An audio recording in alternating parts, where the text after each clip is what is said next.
Hello student, आज फिर से हम आ गए हैं अपनी जो क्लास चल रही थी नंबर सिस्टम को लेकर के।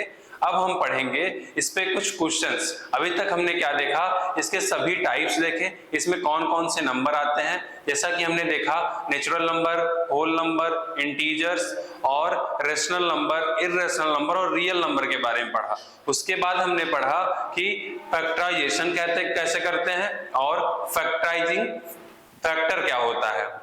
उसके बाद हमने एक टॉपिक और पढ़ी, लॉ ऑफ एक्सपोनेंट पढ़ा, जिसमें हमने देखा कि कैसे किसी एक्सपोनेंट, बहुत ग्रेटर एक्सपोनेंट पावर को कैसे मिनटों में सॉल्व कर लिया जाता है। अब हम देखेंगे उसी पूरे चैप्टर पे कुछ क्वेश्चंस जो कि हमारे 9th क्लास के लिए भी अभी इंपॉर्टेंट है, पीरियोडिक टेस्ट में आने वाले हैं और हमारे कॉम्पिटिटिव एग्जाम के बेसिस पे भी हम लोग कुछ क्वेश्चन लाए हैं, उसको धीरे धीरे सॉल्व करेंगे और देखेंगे कि क्या कौन कौन से क्वेश्चन कितने जल्दी सॉल्व किए जाते हैं, कौन कौन से ट्रिक होते हैं और ऐसे ही क्वेश्चन को सॉल्व करने के लिए आइए हम आगे बढ़ते हैं नंबर सिस्टम के कुछ इंपॉर्टेंस क्वेश्चन पे। तो पहला क्वेश्चन हम आपके लिए लाए हैं, जो कि हमने बताया था आपको पढ़ाते वक्त कि zero is a rational number. क्या जीरो रेशनल नंबर होते हैं? तो जीरो रेशनल नंबर होते हैं या नहीं होते? तो हमने बताया था आपको, अगर जीरो को इस फॉर्म में लिख दिया जाए, जीरो को 0/1 के फॉर्म में लिख दिया जाए, तो रेशनल नंबर की डिफिनीशन क्या होती है? ऐसे नंबर जो क्या होते हैं, P/Q के फॉर्म में लिखते हैं, और P और Q क्या होता है, P एंड Q क्या होते हैं, इंटीजर्स होते हैं, इंटीजर्स होते हैं। और क्या होता था, Q is not equal to 0, Q की वैल्यू क्या होती थी, 0 के बराबर नहीं होती थी। तो अगर हम 0 को 0/1 के फॉर्म में लिखते हैं, तब हम इसे क्या कह सकते हैं, रेशनल नंबर कह सकते हैं कि नहीं लग सकते हैं? अगर हम 0 को 0/2 के फॉर्म में लिख दें, तब भी क्या है, ये रेशनल नंबर है, इसकी वैल्यू क्या आती है, 0 आती है। तो ये क्या है, तो yes, 0 is a rational number and it is written in the form of P/Q and Q is not equal to 0। Next question पे आते हैं ऐसे ही। तो हमने पढ़ा था कि number between the given two number, two rational number के बीच में कैसे हम नंबर्स को निकालते हैं। अगर गिवन नंबर के बीच में हमें 5 रेशनल नंबर पूछ दिया है, जैसे कह दिया है कि find the 5 rational number between 3/5 and 4/5, तो इस केस में क्या करते हैं, जितना नंबर दिया गया है, अगर 5 पूछा है तो उसमें 1 प्लस करके दोनों नंबर में न्यूमरेटर और डिनोमिनेटर में मल्टीप्लाई कर देते हैं। सिंपली मल्टीप्लाई कर देंगे, यहाँ पे 6 और यहाँ पे भी 6 कर देंगे, तो हमारा इक्विवेलेंट फ्रैक्शन कितना हो जाएगा, 18/30 हो जाएगा। और ऐसे ही इसमें भी कर देते हैं, तो क्या हो जाएगा, 4/5 इंटू 6/6 इज इक्वल टू हो जाएगा 24/30 हो जाएगा। अब देखिए इन दोनों फ्रैक्शन के बीच में हमारा क्या एग्जैक्टली 5 रेशनल नंबर आ रहे हैं, जो कि कौन कौन से हैं, 19/30 और 20/30, फिर 21/30, 22/30 और 23/30। देखिए हम फाइंड कर लिए 5 रेशनल नंबर बिटवीन 3/5 एंड 4/5। अगर हम एक और फार्मूला बताए थे, अगर हम कॉमन वैल्यू फाइंड कर लें, अगर D is equal to y minus x/n+1, इससे वैल्यू फाइंड कर लें, और यहाँ n नेचुरल नंबर फाइंड करने के लिए x प्लस डी से लेकर के हम कहां तक लिख दें, x प्लस एन डी तक लिख देते हैं, तो तब भी क्या हो जाता है, हमारा एग्जैक्टली जितने नंबर हमें चाहिए होते हैं उतने ही नंबर हमारे यहाँ पे आ जाते हैं। फिर नेक्स्ट क्वेश्चन पे चलते हैं। नेक्स्ट क्वेश्चन हमारा दिया गया है कि अगर एक्सपोनेंट वाला, अभी हमने कल ये टॉपिक कवर किया था कि लॉ ऑफ एक्सपोनेंट क्या होता है, तो अब दिया गया है 81/16 पावर -3/4, फिर इंटू 25/9 के पावर -3/2 एंड डिवाइडेड बाई 5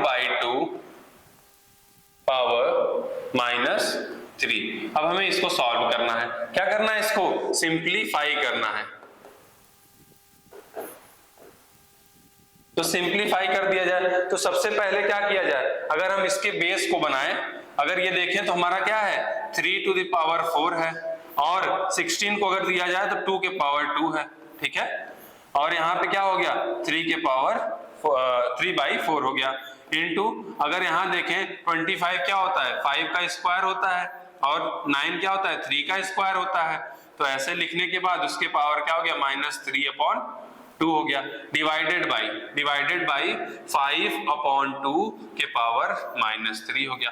हमने कल पढ़ा था, एक ऐसा टॉपिक था कि a के पावर अगर n दिया है और b के पावर भी मान लीजिए n दिया है, तो हम इसके अगर इसके होल पावर m दिया है तो इसका मल्टीप्लाई हो जाता है और आंसर क्या हो जाता है a के पावर n इंटू m और b के पावर भी n इंटू m हो जाता है। सेम यहीं पे हम कर देंगे, देखिए क्या होता है।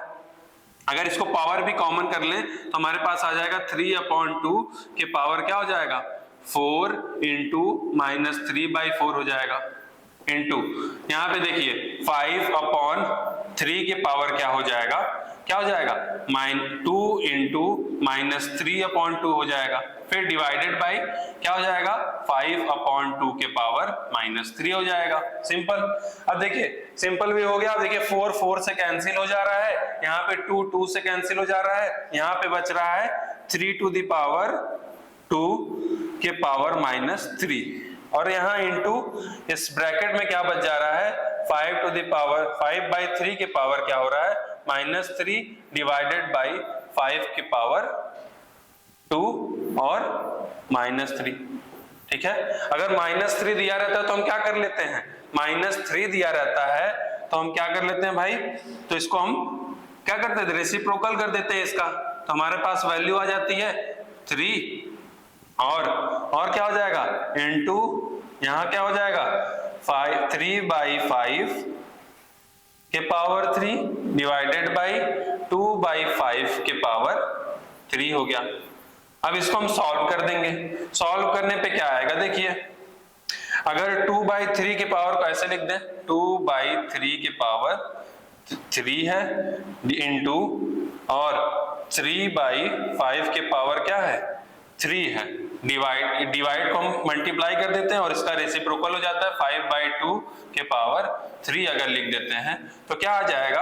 अगर हम ये देखें पावर सेम होता है, पावर सेम होता है। कल मैंने एक और आपको बताया था कि अगर a के पावर m है और इंटू b के पावर m है तो क्या हो जाता है a इंटू b के पावर m हो जाता है ना। फिर यहाँ पे देखिए 2/3 के पावर 3 इंटू यहाँ पे क्या हो जाएगा 3/5 इंटू 5/2 के पावर क्या हो जाएगा 3 हो जाएगा, कॉमन हो गया पावर। अब देखिए 2/3 के पावर 3 इंटू क्या हो जाएगा 5 से कैंसिल 3/2 के पावर 3 कर दिया गया, ठीक। अब इसके बाद देखिए आंसर क्या आता है, हमारे पास आ गई वैल्यू 2/3 के पावर 3 इंटू 3/2 के पावर क्या आ गया 3 आ गया, ठीक। अब देखिए यहाँ पे भी क्या है पावर सेम है तो हम वही वाला फॉर्मूला लगाएंगे a के पावर m इंटू b के power m is equal to ab के पावर क्या होता है m। फिर से हम कर दें तो 2/3 इंटू 3/2 के पावर क्या हो जाएगा 3 हो जाएगा। फिर देखिए 2 से कैंसिल हो जाएगा और 3 से कैंसिल हो जाएगा, बचेगा कितना 1 बचेगा 1 के पावर 3। अगर 1 के पावर कितने भी मतलब 1 के n पावर होते हैं उसकी वैल्यू क्या आती है 1 ही आती है। 1 के पावर 2 होगा तब भी 1 के पावर 3 हुआ तब भी 1, तो यहाँ पे आंसर कितना हो जाएगा 1 हो जाएगा। देखिए उतने बड़े इक्वेशन की वैल्यू क्या आ गई, ये पूरा सॉल्व करते गए और हमारा आंसर क्या आ गया 1। अगर एक बार देखना चाहते हैं तो देख लीजिए, ठीक। ये आंसर हो गया आपका। अब आते हैं नेक्स्ट क्वेश्चन पे। नेक्स्ट क्वेश्चन हमारा दिया है, अगर मान लीजिए a की वैल्यू क्या दी है, if a is equal to क्या दिया है 3 दिया है, और अगर क्या दिया है a इज इक्वल टू 3 दे दिया है और b की वैल्यू दे दिया है -2, तो हमें पता करना है a प्लस b के पावर क्या हो जाएगा, ab। ठीक है, इसकी वैल्यू फाइंड करनी है। तो ऐसे क्वेश्चंस हमारे ओलंपियाड में आते हैं, 9th के ओलंपियाड अभी आप देंगे, बहुत सारे ओलंपियाड होते हैं, उसमें ये सब इस तरीके के क्वेश्चन पूछे जाते हैं रेशनल नंबर को लेकर के। अब देखिए a प्लस बी यानी 3 प्लस -2, ठीक, उसके पावर a इंटू बी यानी 3 इंटू -2। आगे आगे आ जाएगा 3 -2 के पावर -6 हो जाएगा। और यहां पे देखिए अगर यहां क्या आएगा, 1 आएगा, अगर इसका पावर -6 है तो इसकी वैल्यू क्या आएगी, 1/1 के पावर 6, और 1 की वैल्यू क्या होती है, 1 के पावर 6 की वैल्यू 1 ही होती है, तो इसका आंसर कितना हो जाएगा, 1 हो जाएगा। ठीक, समझ में आ रहा है, बहुत सिंपल वे में आ गया। देखिए बस हमें क्या करना है, सभी जो आइडेंटिटी हम लोग लिए थे उसको बस यूज करना है सभी क्वेश्चन में, सभी जो एक्सपोनेंट के लॉ हम लोग पढ़े उसको भी यूज कर लेना है क्वेश्चन में, हमारा आंसर आता चला जाएगा। अब देखिए हमें x की वैल्यू दी हुई है कितनी, x की वैल्यू हमें दी है 3 प्लस 2√2 दी हुई है, 2√2 दी है। हमें फाइंड क्या करना है, प्रूफ करना है कि बताइए, फाइंड करना है कि रूट एक्स प्लस 1/√x की वैल्यू कितनी हो जाएगी, यही हमें पता करना है भाई। ठीक है, हमें पता करना है कि root x plus 1/√x is equal to क्या हो जाएगा। तो पहले हम क्या मान लेते हैं, सॉरी यहाँ लिख देते हैं, क्या पता करना है, root x plus 1/√x is equal to what. तो रूट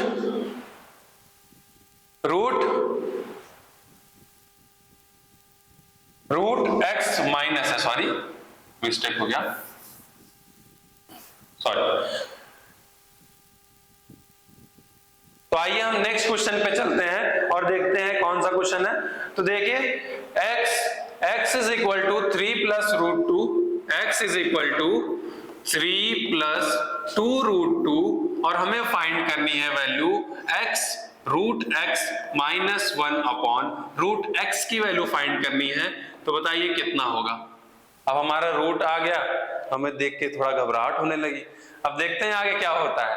देखिए हमें सबसे पहले क्या कर लेना है, रूट एक्स को क्या कर लेना है, रूट एक्स अपॉन 1/√x को मान लेना है। क्या मान लेना है, p मान लेना है, या फिर कुछ भी मान सकते हैं, a मान लीजिए। क्या मान लेना है, a मान लिए। अब देखिए एक a वैल्यू आ गई, अब दोनों तरफ क्या कर देंगे, इसका स्क्वायर कर देंगे। क्या कर देंगे, स्क्वायर कर देंगे। तो यहां पे क्या हो जाएगा, रूट एक्स प्लस 1/√x का क्या हो जाएगा, स्क्वायर इज इक्वल टू क्या आएगा, a स्क्वायर हो जाएगा। ठीक, अब बढ़ते हैं धीरे धीरे, एक एक स्टेप बढ़ते हैं। देखिए क्या है, अगर यहां देखें तो ये क्या है, रूट एक्स का स्क्वायर क्या हो जाएगा, root x square plus 1/√x का स्क्वायर। फॉर्मूला क्या होता है, a प्लस बी होल का स्क्वायर का, तो a square plus b square plus 2ab यानी root x into 1/√x is equal to क्या हो जाएगा, और यहां मिस्टेक फिर से हो गया, यहां माइनस टर्म है, यहां क्या है, माइनस टर्म है। तो हम क्या ले लेंगे, रूट एक्स माइनस, और यहां पे भी रूट एक्स माइनस 1/√x ले लिए।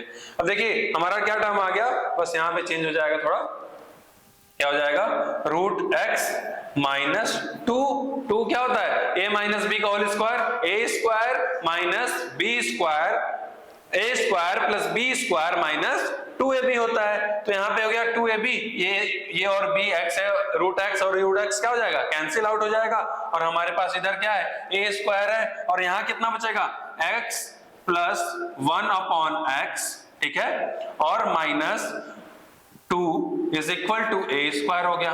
ठीक है, a स्क्वायर हो गया। अब देखिए हमें क्या पता करना है, हमें पता करना है अब x की वैल्यू दी गई है 3 प्लस 2√2।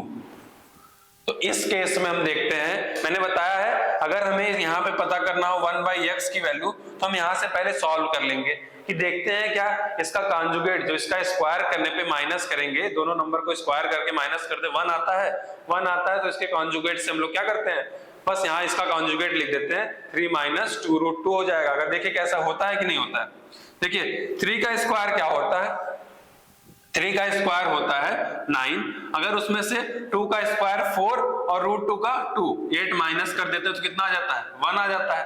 तो हमारा आंसर आ रहा है, माने क्या हो जाएगा, मींस ये हो जाएगा कि 3 + 2√2 इंटू फैक्टराइजिंग फैक्टर इसका लिख देंगे, क्या करेंगे 3 + 2√2 और 3 - 2√2, तो 1/x की वैल्यू क्या हो जाएगी, 3 - 2√2 हो जाएगी।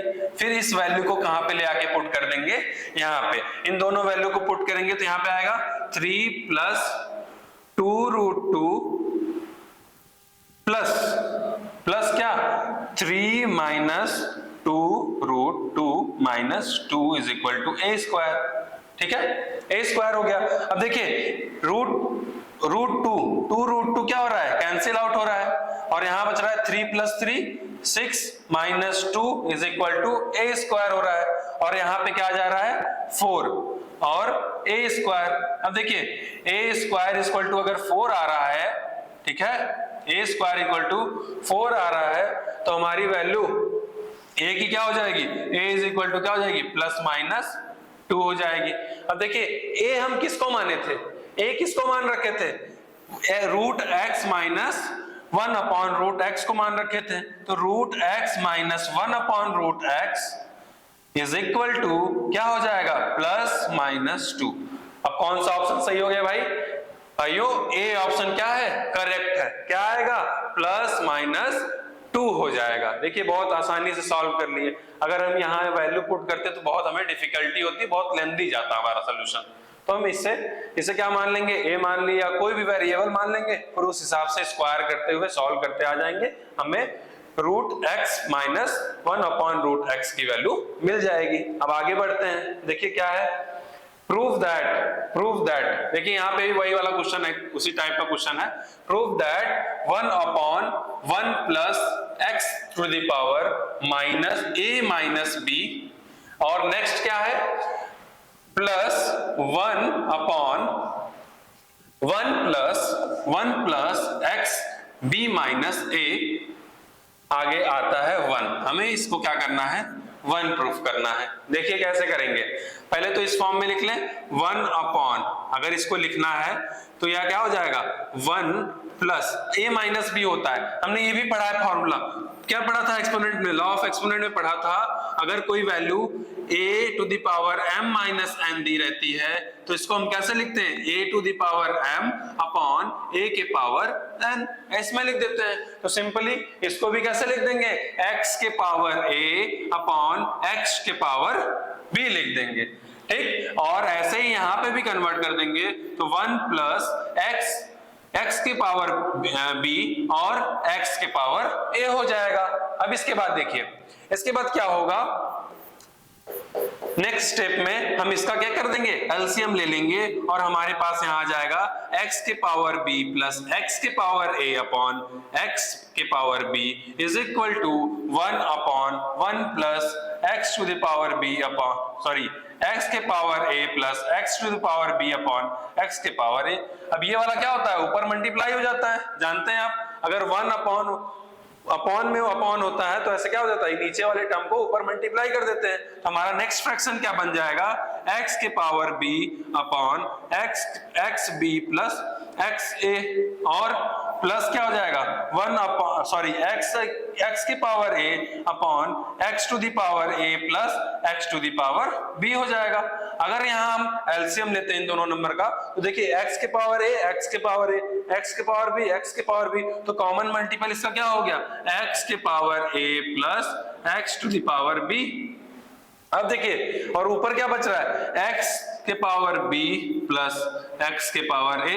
देखिए ये क्या टर्म है, x⁻a लिख सकते हैं हम लोग पढ़े हैं ना कॉम्यूटेटिव प्रॉपर्टी, ऑर्डर चेंज करके किसी नंबर को ऐड करते हैं तो आंसर सेम आता है, ठीक है। तो a plus x to the power b, देखिए दोनों ऊपर कॉमन टर्म हो गए और ये पूरा पूरा कैंसिल हो गया, हमारा आंसर कितना आ गया, बड़ा सा 1 आ गया। तो ये हमारा प्रूफ हो गया, ठीक है।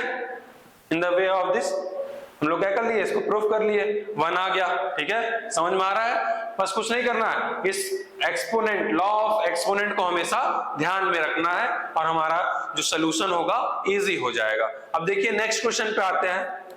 नेक्स्ट क्वेश्चन दिया है a plus b plus c upon a minus b minus b के पावर -1, फिर b के पावर -1, c के पावर -1, फिर c -1 और a के पावर -1 दिया है, ठीक। अब आते हैं a प्लस b, सोल्यूशन करते हैं। इसकी वैल्यू देखिए क्या होती है, प्रूफ करना है, इसकी वैल्यू ABC आनी चाहिए, क्या आनी चाहिए, ABC। फिर से कैलकुलेट करते हैं, देखिए a plus b plus c, इसको हम क्या कर सकते हैं, अगर हम पढ़े थे कि अगर किसी की वैल्यू -1 में लिखी होती है तो उसको हम 1 अपॉन a लिख देते हैं, फिर से यही करते हैं, यहाँ पे a plus b plus c की वैल्यू क्या हो जाएगी, 1 अपॉन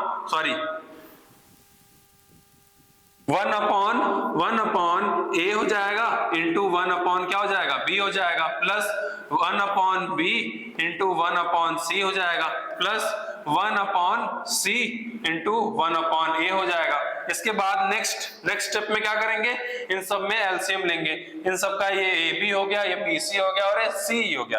तो यहाँ पे अगर हम एलसीएम ले लें तो ऊपर a plus b plus c है, नीचे क्या आ जाएगा, अगर हम एलसीएम ले ले क्या, a b c, a b c, इसमें a b है, यहाँ पे c लिख देंगे, प्लस यहाँ b c है तो a छूट रहा है, यहाँ पे a लिख देंगे, प्लस c a है तो यहाँ पे b लिख देंगे, ये भी हो गया प्लस। अब आगे बढ़ते हैं, आगे क्या आएगा, आगे देखिए a plus b plus c दिया हुआ है, नीचे लिखेंगे a plus b plus c हो गया। अब इसको क्या कर देंगे, ऊपर मल्टीप्लाई कर देंगे, तो a b c लिख देंगे। अब देखिए ये पूरा टर्म कैंसिल हो रहा है, ये पूरा टर्म कैंसिल आउट हो गया, आंसर हमारा क्या आ गया, a b c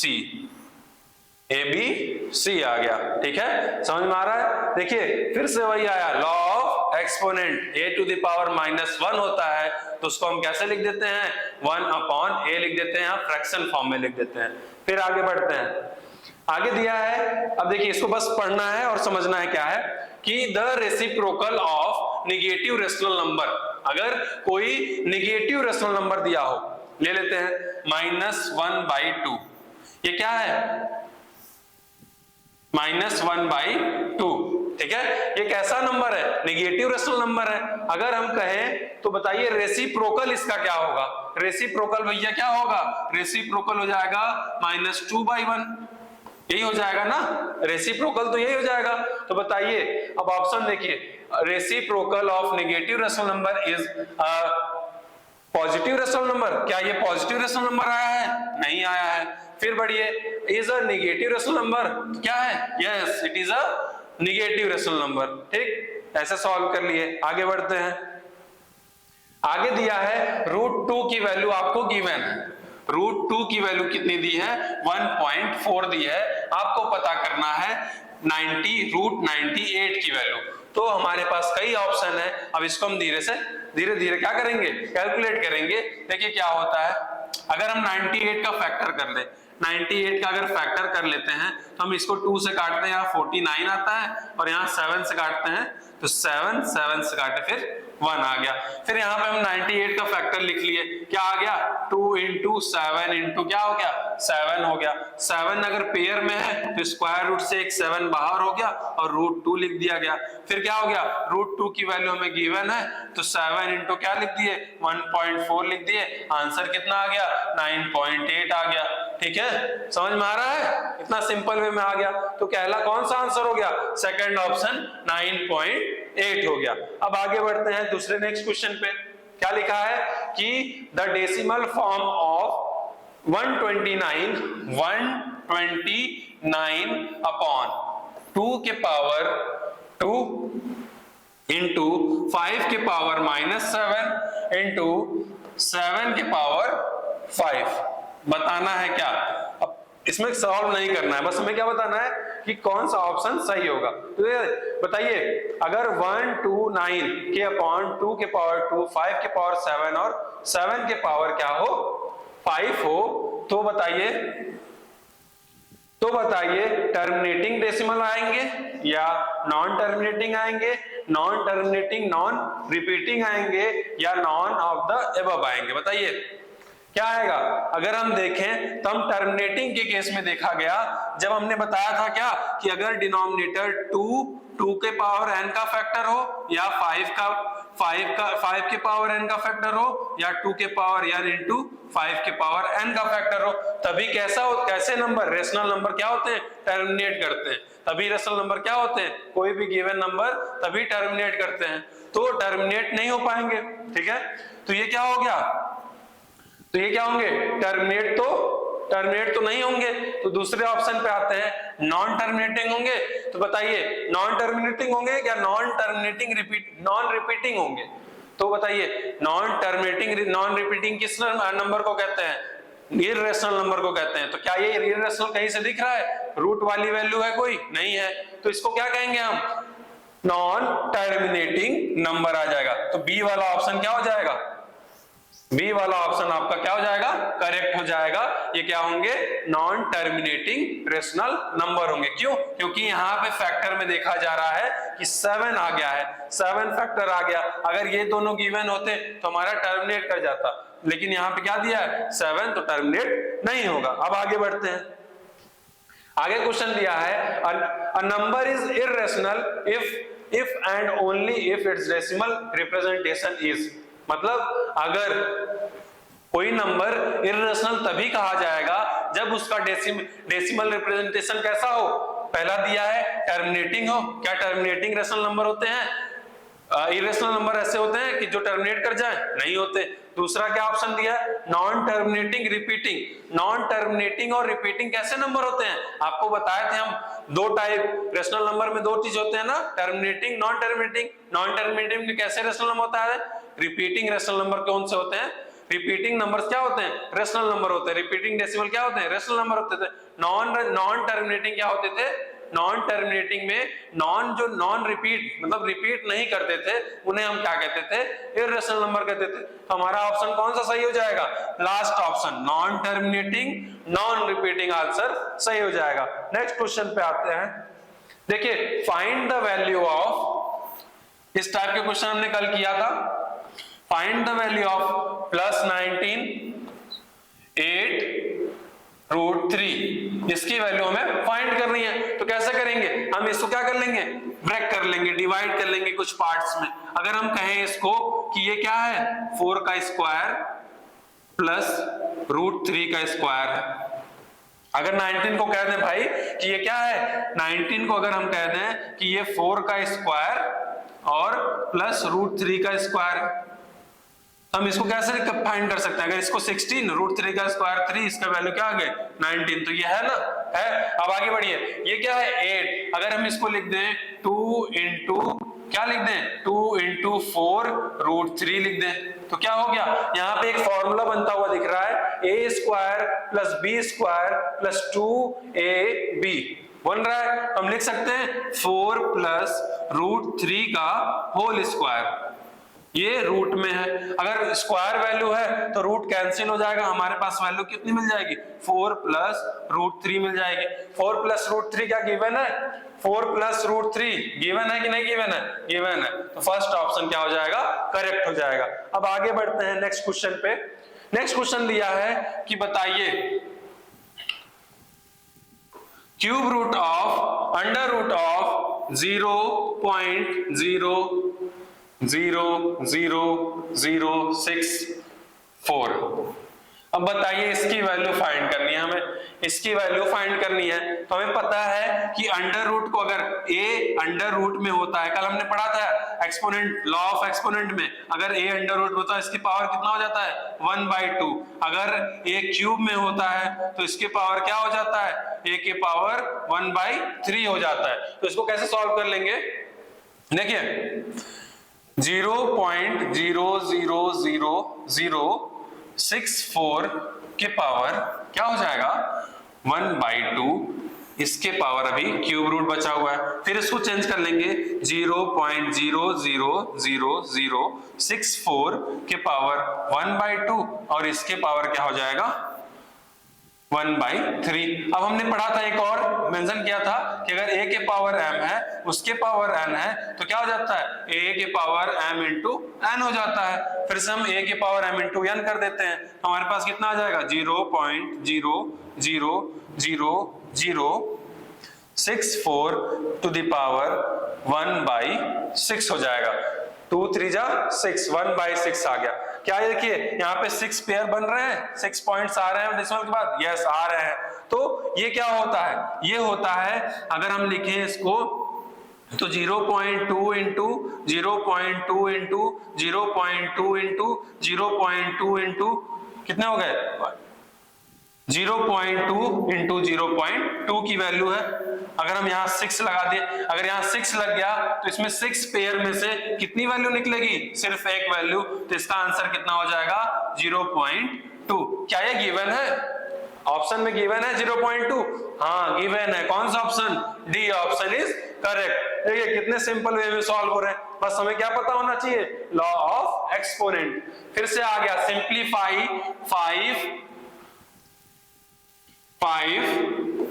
5 plus root 7 और 5 माइनस रूट 7 को सिंप्लीफाई करना है। देखिए क्या करते हैं हम, अगर 5 प्लस रूट 7 और 5 माइनस रूट 7 रहता है तो हमारे पास एक फॉर्मूला था a plus B into A minus B is equal to क्या होता है A square minus B square होता है। सिंपली हम इसको कर देंगे ए स्क्वायर यानी 5 का स्क्वायर और माइनस रूट 7 का स्क्वायर, ठीक है। अब यहाँ पे देखिए 5 का स्क्वायर कितना होता है 25 होता है, माइनस रूट 7 का स्क्वायर कितना होता है 7 होता है। अगर इसको 25 में से 7 माइनस कर दिया जाए तो कितना बचेगा 18 बच जाएगा, तो आंसर कितना हो जाएगा 18 हो जाएगा।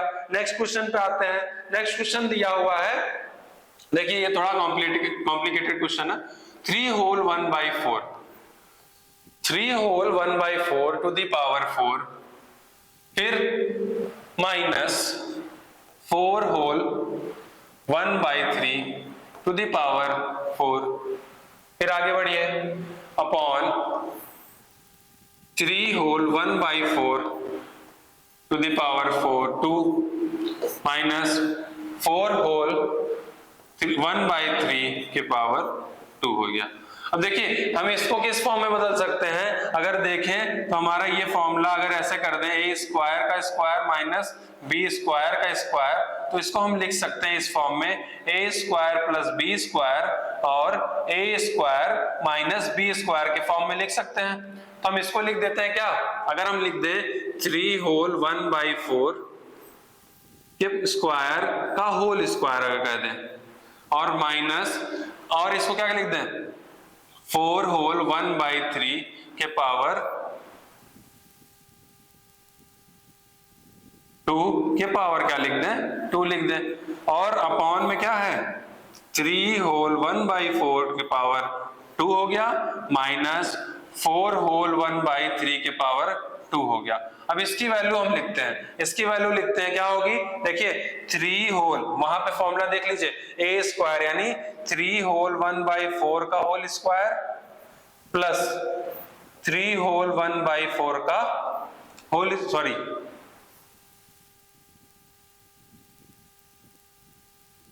प्लस 4 होल 1/3 का होल स्क्वायर, ये हो गया एक ब्रैकेट में, और एक ब्रैकेट में क्या हो जाएगा 3 होल 1/4 का होल स्क्वायर और माइनस 3 होल 1/4 का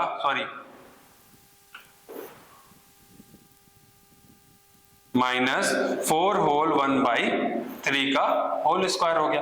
और अपॉन में क्या था हमारा, अपॉन में वैल्यू थी हमारी, वैल्यू क्या थी अपॉन में 3 होल 1/4 का होल स्क्वायर माइनस 4 होल 1/3 का होल स्क्वायर था, ये वैल्यू थी।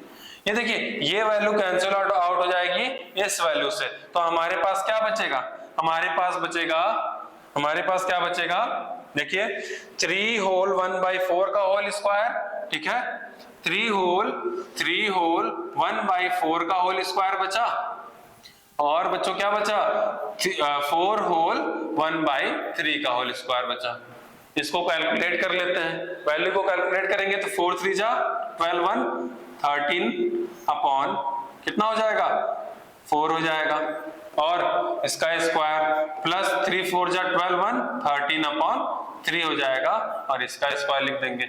इसको सॉल्व करेंगे, अगर इसकी वैल्यू स्क्वायर करें तो 13 का स्क्वायर कितना होता है बच्चों 169 होता है, और 4 का स्क्वायर 16 होता है, प्लस 13 का स्क्वायर फिर से 169 और अपॉन क्या हो जाएगा 9 हो जाएगा। अब इन दोनों का क्या कर लें, एलसीएम ले लें। इन दोनों का एलसीएम क्या हो जाएगा बताइए, एलसीएम क्या हो जाएगा बताइए भाई, 16 और 9 का एलसीएम कितना होगा 144 होगा, क्या होगा 144 होगा, ठीक है। 144 हुआ तो देखिए 144 कितनी बार में आता है 9 बार में, तो 169 का मल्टीप्लाई किससे कर दिया जाएगा, 169 का मल्टीप्लाई कर दिया जाएगा 9 से, और प्लस 169 का मल्टीप्लाई कर दिया जाएगा 16 से, ठीक है। फिर इसको कैलकुलेट करेंगे, आप मल्टीप्लाई कर लीजिए, मल्टीप्लाई करिए और यहाँ पे क्या 144 से इसको डिवाइड कर देंगे तो आंसर कितना आ जाएगा बताइए, सॉल्व करा जाए।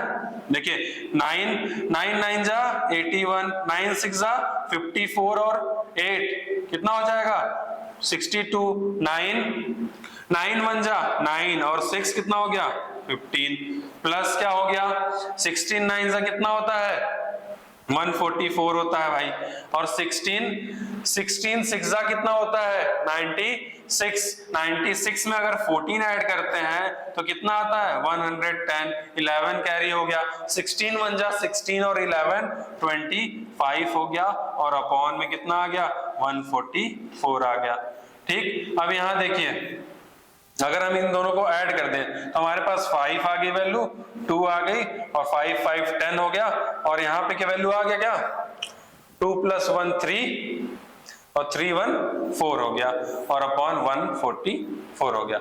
इसको सॉल्व करोगे तो आंसर कितना आ जाएगा बताइए, कितना आ जाएगा आंसर,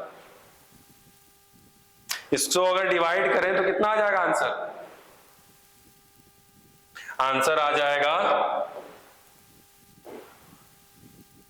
7 होल 1/12 आ जाएगा, आंसर कितना आ जाएगा 7 होल 1/12 आ जाएगा, डिवाइड करेंगे तो आंसर आ जाएगा, ठीक है। आगे बढ़ते हैं, आगे क्वेश्चन में बढ़ते हैं। अगर देखिए दिया गया है 0.125, ठीक है, इसको दिया है को परिमेय संख्या के रूप में व्यक्त कीजिए। अगर आपको समझना है तो क्या कहेंगे 0.125 के बार को हमें क्या करना है कन्वर्ट करना है, किसमें रेशनल नंबर में या फ्रैक्शनल फॉर्म में कन्वर्ट करना है। तो आगे देखिए क्या करते हैं इसको, तो 125 है, इसको हम क्या मान लिए x मान लिए, और 1000 का मल्टीप्लाई कर दिए। क्यों करते हैं 1000 का मल्टीप्लाई कर, जितने पे बार होता है उसका मल्टीप्लाई कर दिया जाता है, तो 1000 से मल्टीप्लाई करने पे 125 पॉइंट कितना आ गया 125 करके आ गया वैल्यू हमारी।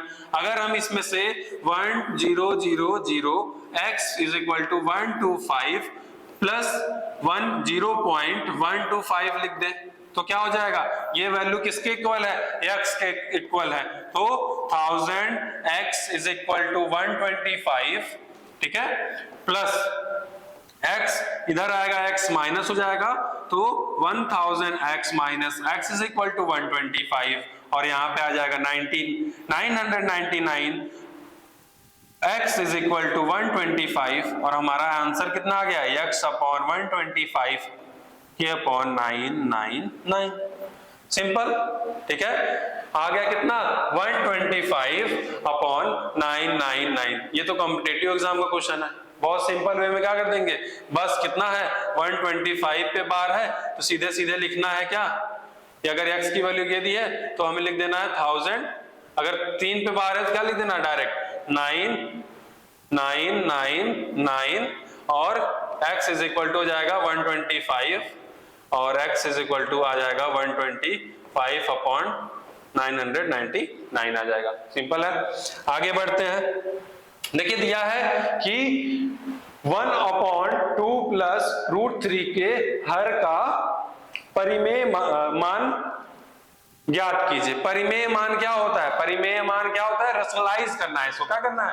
1 अपॉन 2 प्लस रूट 3 को क्या करना है? रैशनलाइज कर देना है। तो रैशनलाइज करने के लिए हम किससे मल्टीप्लाई करते हैं? 2 माइनस रूट 3 से और 2 माइनस रूट 3 से मल्टीप्लाई कर देंगे। ऊपर 2 माइनस रूट 3 आ गया, नीचे 2 का स्क्वायर 4 और माइनस रूट 3 का स्क्वायर 3, 4 माइनस 3 आ गया 1 और आंसर हमारा कितना आ गया?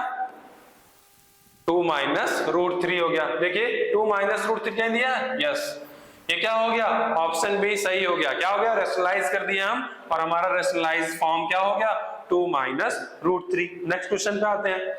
नीचे दी गई संख्याओं में से किसका वर्गमूल परिमेय है? परिमेय का क्या मतलब होता है? परिमेय का मतलब होता है which of these given number which is perfect square, मतलब इनमें से जो नंबर कौन नंबर है, दो चारों ऑप्शन में से ऐसे कौन सा ऑप्शन है जो क्या है? इस परफेक्ट स्क्वायर है। परफेक्ट स्क्वायर को अगर हम कहें, अगर हम कौन कौन से नंबर दिए हैं? 576 दिया हुआ है, 500 का दिया है, 12 दिया है और दूसरा क्या दिया है? 480 दिया है, ठीक है, और दिया है 544 कर दिया गया है। अगर इसको हम क्या करते हैं? फैक्टराइज करते हैं। तो 2 जा 4, फिर यहां आ गया 7 और 2 आ गया, फिर 2 1 3 6, फिर 2 से काटे तो कितना आ गया? 6 और 8 आ गया, फिर 2 से काटे कितना आ गया? 3 और 4 हो गया, फिर 2 से काटे कितना हो गया? 17 हो गया और 17 से काटे 1 हो गया। तो भाई ये तो पेयर नहीं बना रहे हैं, तो क्या होंगे? ये क्या होंगे? परफेक्ट स्क्वायर नहीं होंगे। अब आते हैं 48 को देख लेते हैं, 480 को देख लेते हैं। तो यहाँ कितना हो गया? 240 और यहाँ कितना हो गया? 120 और यहाँ कितना आएगा? 60 हो जाएगा और फिर 30 हो जाएगा। उसके बाद आ जाएगा 15 और 15 3 से कटता है 5 और 5 से आ गया 1। तो यहाँ पे भी क्या पेयर बन रहे हैं? पेयर नहीं बन रहे हैं। तो ये भी कैसे होंगे? नॉन परफेक्ट स्क्वायर होंगे। हम ये वाले ऑप्शन को देखते हैं, क्या यहाँ पे पेयर बन रहा है? तो 2 से काटेंगे कितना आएगा? 2 2 जा 4 और यहाँ हो जाएगा 8 जा 16, 8 जा 16, फिर 2 से कट करेंगे 2 1 जा और 2 4 4 हो जाएगा। फिर यहाँ पे 2 से हम अगर कट करते हैं तो हमारा कितना आ जाएगा? 72 हो जाएगा और फिर 2 से अगर कट करें तो 36 आएगा और फिर 2 से करें तो कितना हो जाएगा? 18 हो जाएगा। 2 से करें तो 9 आ जाएगा, 3 से करें तो 3 आ जाएगा और 3 से करें तो 1 हो जाएगा। देखिए यहाँ पे पेयर बन रहे हैं, सबके पेयर बन रहे हैं। तो यानी ये कैसे नंबर है? ये कैसे नंबर है? परफेक्ट स्क्वायर नंबर है। तो बताइए दी गई संख्याओं में से किसका वर्गमूल परिमेय है? तो किसका वर्गमूल परिमेय है? इसका वर्गमूल। मतलब क्या हो गया? गिवन नंबर में से कौन से परफेक्ट स्क्वायर या फिर जो भी परफेक्ट स्क्वायर है वो रेशनल नंबर कौन से हैं? तो कौन से रेशनल? ये रेशनल नंबर है। बाकी को रेशनलाइज करने पे या फिर सबको डिवाइड या फैक्टर वो स्क्वायर रूट निकालने पे सबकी वैल्यू क्या होगी? डेसिमल पॉइंट में जाएगी और कैसी आएगी? नॉन रिपीटिंग टर्म में आएगी। आगे बढ़ते हैं। ठीक है, निम्न में से कौन सी संख्या अपरिमेय संख्या है? अपरिमेय का मतलब क्या होता है? इर्रेशनल नंबर होता है। डायरेक्ट करते हैं तो बताइए इसमें से कौन सा अपरिमेय संख्या है? तो पहले तो दिया क्या क्या है? 1024। देख लेते हैं, इसका फैक्टर कर लेते हैं। तो 2 5 हो गया, फिर 1 और 2 हो गया। फिर से 2 से करते हैं, 2 करेंगे तो यहाँ पे कितना आएगा? 2 जा और फिर 5 और यहाँ पे 6 हो जाएगा। फिर 2 से करते हैं 2 1 जा और यहाँ पे 2 जा और यहाँ 8 हो जाएगा। फिर 2 से करते हैं तो कितना आएगा? 64 हो जाएगा।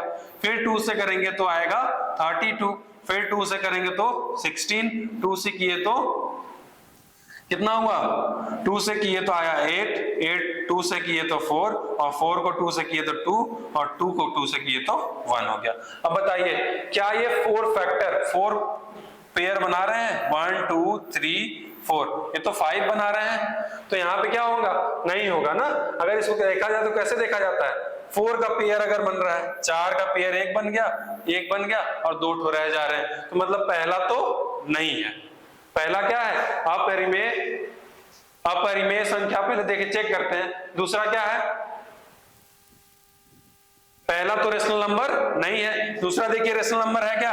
1 2 3 4 5 6 7 9 10, तो ये क्या है? रेशनल नंबर है। और तीसरा देखते हैं, तो ये देखिए 5 का पेयर बन रहा है। 5 का पेयर अगर बन रहा है तो ये भी क्या हो गया? रेशनल नंबर हो गया। तो आगे बढ़िए, आगे दिया है 5, तो 5 का पेयर, ये भी 2 2 का पेयर बन रहा है 5, तो यहाँ पे भी क्या है? ये भी क्या है? रेशनल नंबर है। तो किस केस में पेयर नहीं बन रहा था? तो पहला वाला जो ऑप्शन था, ये अंडर रूट 4 रूट वाले में क्या बन रहा था? पेयर नहीं बन रहा था। तो ये कैसा नंबर हो जाएगा? Irrational number. कौन सी संख्या हो जाएगी? अपरिमेय संख्या हो जाएगी। आगे बढ़िए, क्वेश्चन एक और है। देखिए, निम्नलिखित में से कौन सी संख्या अपरिमेय है? अपरिमेय है। देखिए दिया क्या है? 1 लाख दिया हुआ है, ठीक है, ठीक है, दिया है 1 लाख, 10 लाख की वैल्यू दी है। देखिए आगे अब क्या होता है। अब यहाँ पे हम दिया है रूट निकालने। अगर 2 2 का पेयर बन रहा है, देखिए 3 का पेयर, यहाँ पे 3 का पेयर बन गया, तो ये कैसा होगा? ये तो परफेक्ट स्क्वायर हुआ भाई, परफेक्ट हुआ, परफेक्ट स्क्वायर हुआ। आगे बढ़िए, अगर यहाँ देखिए 3 का पेयर बन रहा है, 3 का पेयर देखिए 0 का बन रहा है, हाँ बन रहा है, तो ये भी क्या हो गया? परफेक्ट क्यूब हो गया। हो गया कि नहीं हो गया? आगे बढ़िए, 6 का पेयर बन रहा है, 1 2 3 4 5 6, हाँ बन रहा है, तो क्या हो गया? ये भी ऑप्शन नहीं होगा। तो अपरिमेय संख्या कौन सी होगी? 4 का पेयर। अगर 4 का पेयर देखें तो यहाँ पे देखिए 2 छूट जा रहे हैं बेचारे, तो क्या होगा? ये क्या होगा? ये जो डी ऑप्शन है, ये कैसा होगा? अपरिमेय संख्या होगी। क्या होगी? इर्रेशनल नंबर होगा। क्या होगा?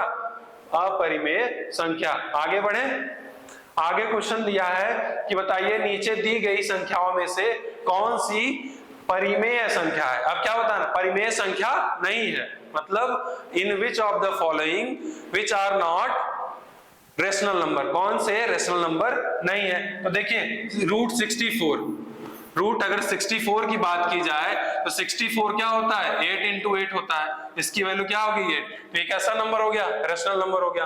दूसरा ऑप्शन देखते हैं, रूट 60 क्यूब रूट ऑफ 64, है ना, क्यूब रूट दिया हुआ है, तो हमें पता है 4 into 4 करते हैं तो 16, into 4 कर देते हैं तो 64 हो जाता है। सॉरी, हाँ सही है, ठीक है। तो यहाँ पे कितना आ जाएगा? 4 आ जाएगा। तो ये भी क्या हो गया? रेशनल नंबर हो गया। आगे बढ़िए, क्या दिया है? क्यूब रूट ऑफ 8 दिया हुआ है, क्यूब रूट ऑफ 8 दिया हुआ है, तो 2 into 2 into 2 करते हैं तो हमारी एक वैल्यू आ जाती है 2। ये भी कैसा है? रेशनल नंबर है, परिमेय संख्या है। आगे बढ़िए, अगर दिया है स्क्वायर रूट ऑफ 8, तो इसका फैक्टर क्या होता है? 2 into 2 into 2 होता है, और इसको हम कह सकते हैं क्या? 2 रूट 2। तो रूट 2 कैसे नंबर होते हैं? रूट वाले वैल्यू कैसे होती हैं? इर्रेशनल नंबर होती हैं, यानी रेशनल नंबर नहीं होती। तो कौन सी इसमें से परिमेय संख्या नहीं है? तो ऑप्शन क्या हो जाएगा? डी करेक्ट हो जाएगा। हमें पता लग जाएगा कौन सा रेशनल नंबर नहीं है। नेक्स्ट क्वेश्चन पे आते हैं, निम्नलिखित में से कौन सी संख्या अपरिमेय है? अपरिमेय का मतलब आप समझ चुके हैं, अपरिमेय का मतलब क्या होता है? इर्रेशनल नंबर है। बताइए इसमें से कौन सी इर्रेशनल है? अगर इसको देखा जाए 4 को, या फिर दूसरे ऑप्शन को लेके चले तो रूट 8 की वैल्यू क्या होती है? Cube root of 8, 2 into 2 into 2। ये देखिए कैसी आ रही है? 2, ये परिमेय संख्या आ रही है। 16 अगर ले लें, रूट 16 का स्क्वायर रूट निकालेंगे तो क्या होता है? 4 into 4 होता है। तो यहाँ पे भी क्या आ गया? रेशनल नंबर हो गया। अगर 1 का ले लें, 1 भाई कितना भी बड़ी वैल्यू हो, उसकी वैल्यू क्या आएगी? 1 ही आएगी, मतलब ये भी क्या है? रेशनल नंबर है। तो बचा क्या? ये क्या होगा? इर्रेशनल नंबर होगा, यानी क्या? अपरिमेय संख्या होगी। आगे बढ़ते हैं, निम्नलिखित में से कौन सी एक परिमेय संख्या है? यहाँ पे भी बताना है कि बताइए इसमें से कौन सा रेशनल नंबर है। देखिए ये क्वेश्चन कहाँ पे आ रहे हैं, लगातार आप देखते जा रहे हैं कि ये आरआरबी यानी रेलवे में क्वेश्चन पूछे जा रहे हैं। ठीक है। तो रेलवे में पूछे जा रहे हैं क्वेश्चन, आप समझ सकते हैं। आप अभी क्लास 9th में है और आप कहाँ के क्वेश्चन सॉल्व कर रहे हैं? रेलवे के कॉम्पिटिटिव एग्जाम की तैयारी कर रहे हैं। सोचिए, अभी से सॉल्व करेंगे, अभी से प्रैक्टिस रहेगी, तो टाइम आने पे बस रिवीजन करना होगा और आपका किसी भी एक गवर्नमेंट जॉब में हो जाएगा। तो देखिए आगे दिया है कि इसमें से बताइए कि परिमेय संख्या कौन सी है। तो परिमेय संख्या देखिए, तो यहां हमने पढ़ा कि क्यूब रूट ऑफ 8 क्या होता है? क्यूब रूट ऑफ 8 होता है 2 होता है। क्यूब रूट ऑफ 12 निकाल सकते हैं। क्यूब रूट ऑफ 12, तो इसका फैक्टर हो जाएगा 2 इंटू 2 इंटू 3। यहाँ पे कोई पेयर नहीं बन रहा है, यानी क्या हो गया? ये कैसा नंबर हो गया? इर्रेशनल नंबर हो गया। क्यूब रूट ऑफ 2 का क्यूब रूट हो सकता है? नहीं हो सकता। क्या हो सकता है? नहीं। तो ये भी क्या हो गया? इर्रेशनल नंबर हो गया। ये भी कैसा हो गया? इर्रेशनल नंबर हो गया। आगे बढ़े, अगर दिया है क्यूब रूट ऑफ 4, तो यहाँ क्या देखिए, यहाँ पे 3 कॉमन फैक्टर हो रहे हैं, 3 का पेयर बन रहा है? नहीं बन रहा है। तो ये भी कैसे रेशनल नंबर हो गए? इर्रेशनल नंबर हो गया। तो हमारा बचा क्या था? ये बी ऑप्शन। तो बी ऑप्शन क्या हो जाएगा? करेक्ट हो जाएगा। बी ऑप्शन क्या होगा? सही होगा। क्या होंगे? बी यानी क्यूब रूट ऑफ 8 कैसा नंबर होगा? Rational number. क्यों? क्योंकि इसको हम कैसे रिप्रेजेंट कर सकते हैं? 2/1 के फॉर्म में, यानी p/q के फॉर्म में। तो हम ऐसे ही आगे क्वेश्चन को पढ़ेंगे। ऐसे ही हमारा सेकंड चैप्टर आएगा फैक्टराइजेशन पॉलिनोमियल का, ठीक है। तो उसमें भी देखेंगे कैसे हम किसी नंबर को फैक्टराइज करते हैं, और अगर आपको किसी भी क्वेश्चन में रेशनल नंबर को लेकर के, इर्रेशनल नंबर को लेकर के, रियल नंबर रेशनलाइजेशन में से कोई भी प्रॉब्लम होगा, तो आप क्या कर सकते हैं? कमेंट में हमें क्वेश्चन भेज सकते हैं, हम उसका सलूशन आपको जल्द से जल्द करवाने का प्रयास करेंगे। आगे देखिए, अगर हम पूछें आपसे कि रेशनल नंबर क्या होता है एक रिवाइज फॉर्म में, तो रेशनल नंबर क्या होता है? ऐसे नंबर जो p/q के फॉर्म में लिखे जाएं, और p और q कैसा होता है? इंटीजर्स होते हैं, और q की वैल्यू 0 नहीं होती है। अगर आपसे पूछ दिया जाए कि इर्रेशनल नंबर क्या होता है, तो ऐसे नंबर जो कहते हैं नॉन टर्मिनेटिंग होते हैं और नॉन रिपीटिंग होते हैं, उन्हें हम इर्रेशनल नंबर कहते हैं। इर्रेशनल नंबर किस फॉर्म में लिखे हैं? रूट फॉर्म में होता है। और किस फॉर्म में होता है? अगर हम कहें तो इर्रेशनल नंबर को कैसे रिपीट कर, नॉन रिपीटिंग फॉर्म में लिख सकते हैं। देखिए इस फॉर्म में लिख दिए, ये नॉन रिपीटिंग ना। देखिए यहाँ पे 0 की वैल्यू हमेशा बढ़ती चली जा रही है, 0 का टर्म बढ़ता चला जाए। तो ऐसे भी नंबर क्या होते हैं? हमारे इर्रेशनल नंबर होते हैं। क्यूब रूट वाले नंबर क्या होते हैं? इर्रेशनल नंबर होते हैं। समझ गए आप लोग? तो आज के लिए धन्यवाद। आगे हम पढ़ेंगे पॉलिनोमियल, जो कि हमारा 9th का सेकंड चैप्टर है। उसमें भी देखेंगे कि कौन कौन से कॉम्पिटिटिव एग्जाम में क्वेश्चन आते हैं और उसको कैसे बहुत ही कम समय में सॉल्व किया जाता है। तो आज के लिए थैंक यू।